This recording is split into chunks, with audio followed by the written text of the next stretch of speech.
సంతానలేమి సమస్యకు చక్కటి పరిష్కారం చూపిస్తున్న Riya fertility test tube baby centre CN hospital Kurnool. రోజు రాష్ట్ర వ్యాప్తంగా మనం వన మహోత్సవ కార్యక్రమం జరుపుకుంటా ఉన్నాం. వన సంరక్షణ రక్షిత. మనకి చెట్లు నాటడం ఎంత ముఖ్యమో వాటిని సంరక్షించుకోవడం కూడా అంతే ముఖ్యము. మనం చెట్లు లేకుండా మనము జీవించలేము, కానీ మనం లేకుండా చెట్లు జీవించగలం. ఈ ప్రపంచంలో ఉన్న ఎన్నో జీవరాశులు చెట్లు లేకుంటే బతకలేని పరిస్థితి ఉంది.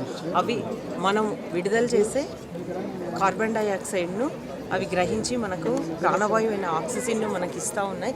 కాబట్టి ఈరోజు పెద్ద ఎత్తున రాష్ట్ర వ్యాప్తంగా ఈ కార్యక్రమాన్ని చేపట్టడం జరిగింది.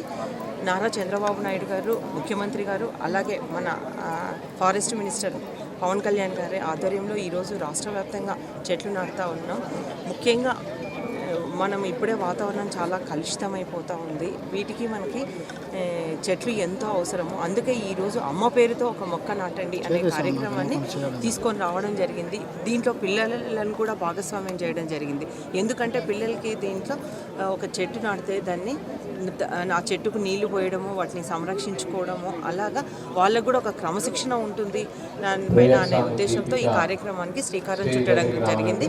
కాబట్టి నేను ఒకటే కోరుతా ఉన్నా అందరినీ, ఎక్కడ ఇంటి దగ్గర కానీ అలాగే స్కూళ్ళల్లో కానీ ఆఫీసుల్లో కానీ మనము విరివిగా చెట్లు ప్రభుత్వ స్థలాల్లో రోడ్లకు ఇరువైపులా చెట్లు నాటాల్సిందిగా కోరుతా ఉన్నా. ఈరోజు మనకి రోడ్డు వైడనింగ్ కానీ చాలా చెట్లు పెద్ద పెద్ద వృక్షాలను కొట్టేయడం జరుగుతూ ఉంది. కాబట్టి దాని స్థానంలో మళ్ళీ మీ మొక్కలు నాటాలని కూడా నేను కోరుకుంటున్నా. కాబట్టి ప్రతి ఒక్కరూ దీనిలో భాగస్వామ్యమై దీన్ని బాగా ముందుకు తీసుకురావాలా, ఇది ఒక యుద్ధ ప్రాతిపదికగా జరగాలని కూడా కోరుకుంటున్నాను. ఈరోజు శ్రీ నారా చంద్రబాబు నాయుడు గారు వనమహోత్సవం ప్రోగ్రాన్ని పల్నాడు జిల్లాలో స్టార్ట్ చేస్తున్నారు. అలాగే ఈరోజే అన్ని చోట్ల అన్ని జిల్లాల్లోనూ కూడా మనం ప్రోగ్రాన్ని అందరి ప్రజాప్రతినిధుల సమక్షంలోనూ అందరితోనూ చేసి ప్రారంభించమని చెప్పారు. సో దానికోసంగా మనం కర్నూలు జిల్లాలో రాయలసీమ యూనివర్సిటీలో ఇక్కడ ఈ వనమహోత్సవం ప్రోగ్రాన్ని స్టార్ట్ చేయడం జరిగింది. ఇందులో భాగంగా మనం ఇక్కడ పిల్లలతోనూ అందరితోనూ కలిపి ఇక్కడ 2000 మొక్కలు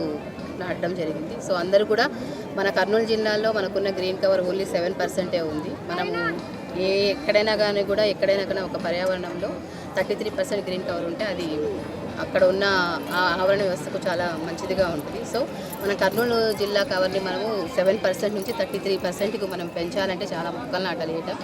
ఏటా నియర్లీ ఒక 1% గ్రీన్ కవర్ పెంచాలన్నా కూడా 25 లక్షల మొక్కలు నాటాలి. సో ఉన్న అడవులను కాపాడుకుంటూ అటవీ వెలుపల ఉన్న భాగంలో మనము మొక్కలు ఎక్కువగా నాటితే ఉన్న మన ల్యాండ్లో మనకు గ్రీన్ కవర్ బాగా పెరుగుతుంది. సో అది పెంచడానికి అందరూ ప్రజాప్రతినిధులు కూడా ఈ కార్యక్రమంలో బాగా పాల్గొంటారని ఇక్కడ దీని నుంచి నేను కోరుకుంటున్నాను.